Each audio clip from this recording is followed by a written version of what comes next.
What's up, family? Welcome back to the channel.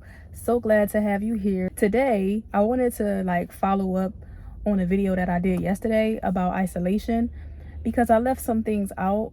That'll probably happen a lot on this channel because I'm not going off of a script or anything when I speak. I'm just speaking off the top of my head, or the spirit of God is leading me to say what I say. So I'll probably leave out a lot of things and a lot of points.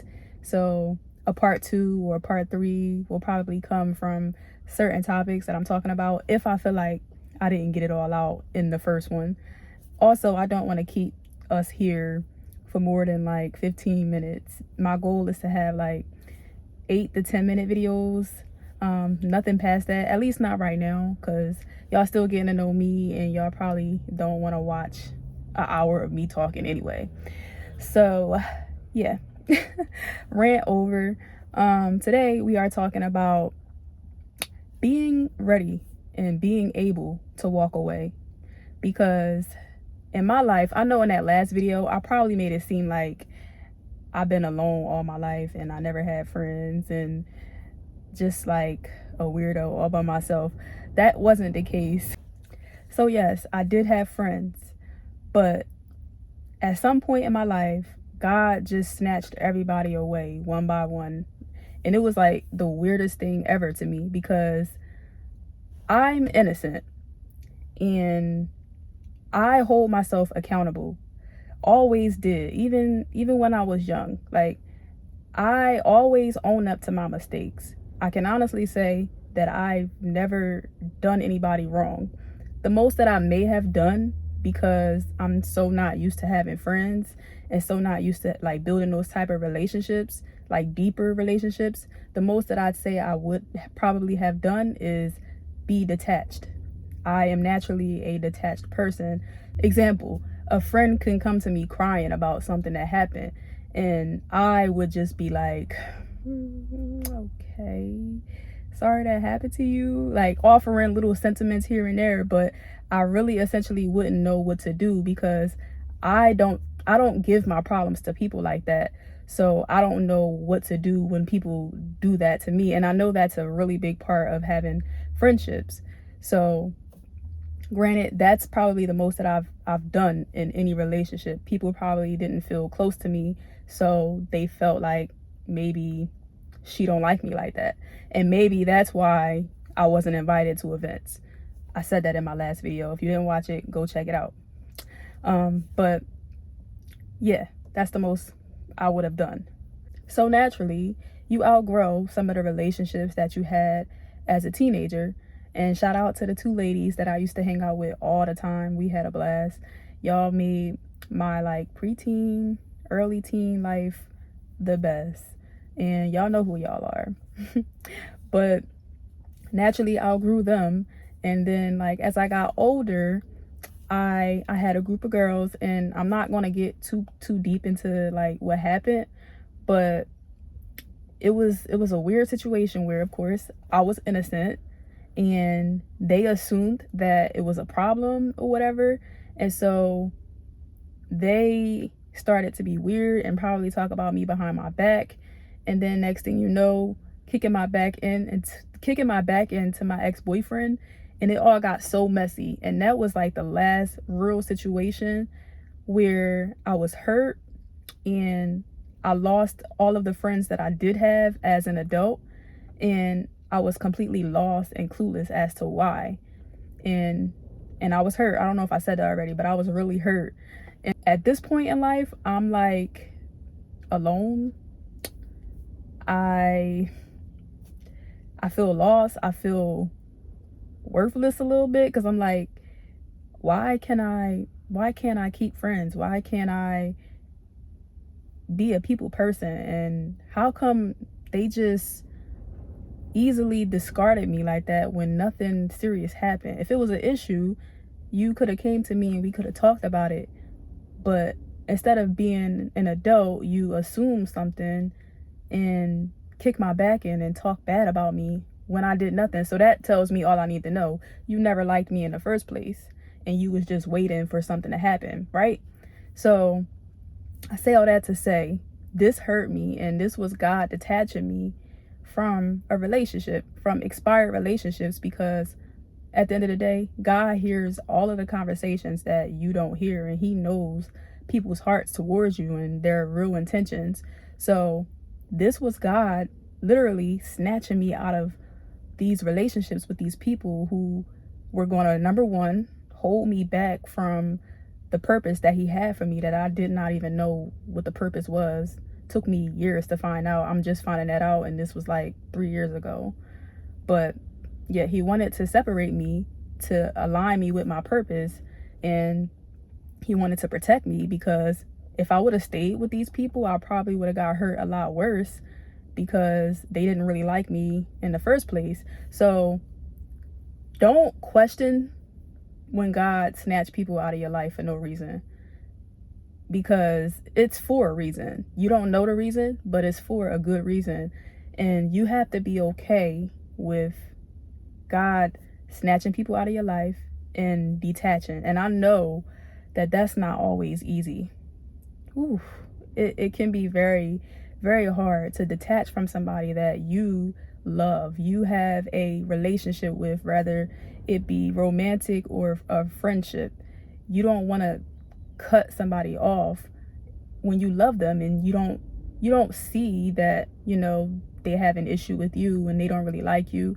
So it's like, for something like that to happen, where God just ripped them out of your life and you did nothing wrong, that's how you know that it's for your best interest. And you have to be okay with saying bye to those individuals.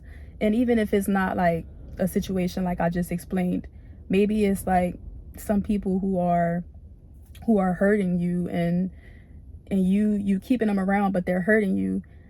You have to let that go too. And I know it's so many different scenarios that we can like dig into, but you just have to know when to let go and let God. Surrender to God's will and plan for your life, because his plan is always better than your plan. And again, he hears conversations that you don't hear. So whenever, something unfortunate happened in a relationship, it's for your own good. Rejection is redirection. If you feel like people are rejecting you and people don't like you and you're not included, you're not being added to the group chats, rejection is redirection and is for your protection. Now that I'm older, I can see very clearly that had I stayed in those relationships, I would have been very, very far gone. I didn't know who I was because I never understood my isolation. So I didn't use it for the reason that God wanted me to use it when I was younger. So when I was alone, I didn't want to be alone. I tried everything to avoid loneliness. I would even stay in situations, relationships that were not serving me, but just to say I had people, I stayed. And so God had to intervene, because with those type of characteristics, I would have allowed myself to get hurt time and time again. But God's protection is taking me out of the relationships so that I don't have to do it myself. Because if it was up to me, I wouldn't have done it. And I would have went down a very dark path. I made some mistakes. I went down a dark path. But in order for God to save me, and in order for God to save you as well, he has to take people away from you, distractions away from you. Anything that is taking you away from him, he will take away from you at some point, because it's blocking the communication level that he needs to be able to speak to you. And it's essential, especially in today, 2025. You need God. You cannot do anything without him. You need absolute quiet when God is trying to speak to you, because obviously he's not going to talk to you like, hey, Brianna, you need to do this. When he speaks to you, it's a very small voice, and it may come in a form of, well, it does come in a form of, for me anyway, just sitting with myself, literally sitting here, and I'm thinking random regular thoughts, but I think some thoughts that I would have never thought of, like something so good. And I'm like, where did this come from? Like, I know me at this point. I know how I think. So if it's something that I've been struggling with for months, years, and just by fasting or praying, it comes to me and it's so simple, that's nothing but God. It's like, where did this come from all this time? So when he speaks to you, when he gives you direction, it's a very small voice that you got to get real quiet to hear.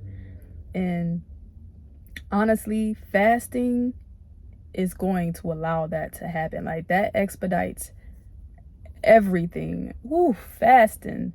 If you never fasted for God before, because you could fast for your health, you could fast for whatever, but you start to get some ideas, baby. I'm gonna go deeper on this topic in another video because that's a whole different video. But fasting will definitely help you expedite some things if you need some help. But yeah, very small voice. You have to be very quiet to hear it. My favorite story in the Bible right now is Moses. God separated Moses to speak to Moses. He separated him and he gave him the laws, the commandments. He did not go to the mountaintop with a friend. Moses went to the mountaintop by himself and he got all the information he needed from God for his next steps. He didn't have any distractions. It was literally just him and God. And that is the example. And there's so many others in the Bible of God taking his chosen, separating them in order to tell them what to do next, in order to tell them how to help his people. God needs you alone to give you your next steps. And I also want to add that I am much better now. I am much more of a people person. I think a part of my problem in the past was just being about me. Like, self-centered, everything is about me. But I understand how important it is to love your neighbor the way you love yourself. And so that's what I've been on in this past couple of years. Prioritizing relationships, because relationships are what makes the world go round. Relationships are super important, and I now take it serious. I'll always continue to share, my personal experiences with things so that you can get it from my perspective and get the motivation, get the lesson from, through my lens. So it can help you, because I know as believers, we tend to go through some of the same things. And so I just want to be as transparent and authentic as I possibly can by sharing my side of the story and like where I come from, where my perspective even comes from. Thanks for kicking it with me so far. My goal really is to post a video every day. So make sure you check back tomorrow for the next video. And yeah.